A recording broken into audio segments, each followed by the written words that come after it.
Hello, I'm Michael's son. Good morning, or good afternoon, or good evening. Okay, we go on reading letter 1. Today we read Excerpt 12. What Jesus felt when in the desert. 4. The characteristics of the creative power of divine consciousness. 2.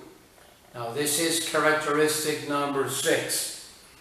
The innate characteristic of the loving, intelligent, creative power which has given creation its individual form and being is work. It works for us, in us, and through us. Its work is always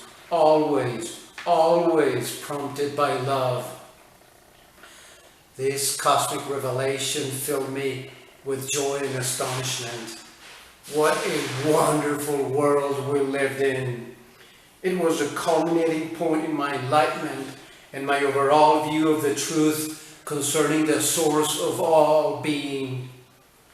I had already seen the reality of the physical bodies composed of various communities of infinitely tiny entities working in a spirit of cooperation and harmony to produce the various components of the body, flesh, bone, blood, to the eyes and hair.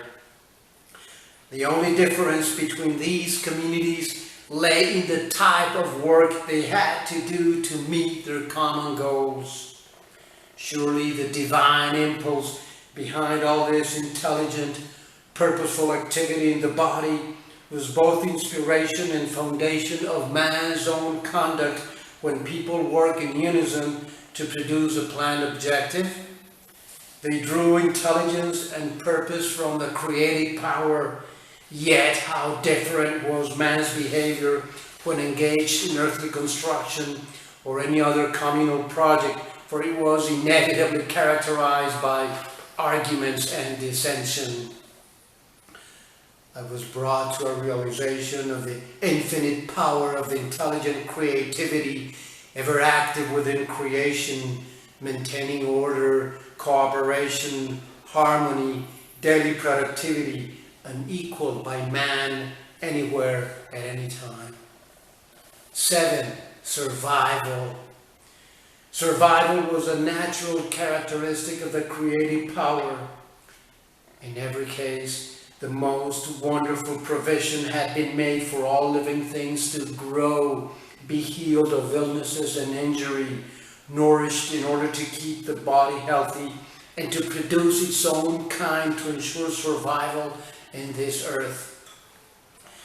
This was the only reality mankind could be absolutely sure of, and its activity was consistent year in and year out.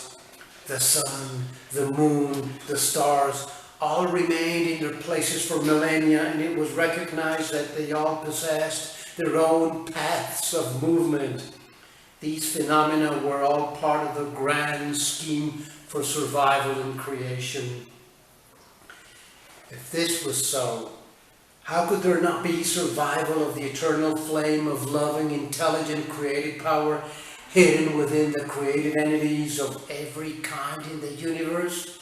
Therefore, this world was but a shadow and image of the hidden worlds of loving, intelligent, creative power beyond this dimension. The reality of the entirety of creation lay beyond the visible world. 8. The inherent characteristic of loving, intelligent, creative power was rhythm. I saw that there was a rhythm in operation in the world. Everything was subject to seasons which gave a blossoming and burgeoning of life, a growing season coming up to the ripening and harvest, and the production of seeds which ensure the survival of plant life. Then there was a gradual dying away and the rest of winter. But nothing created and living was allowed to become extinct. The sun and the moon expressed these characteristics within the universe. This rhythm could even be seen in the females of all living things.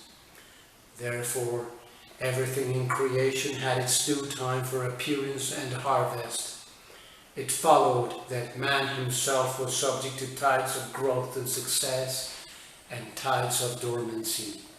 Okay, the reading ends here. Thanks so much for being here with me today. Hope you enjoyed the video. Please subscribe to the channel. If you liked the video, please give me a like, and thank you for sharing with your friends. Well, hope to see you tomorrow, guys and girls. I love you, truly do.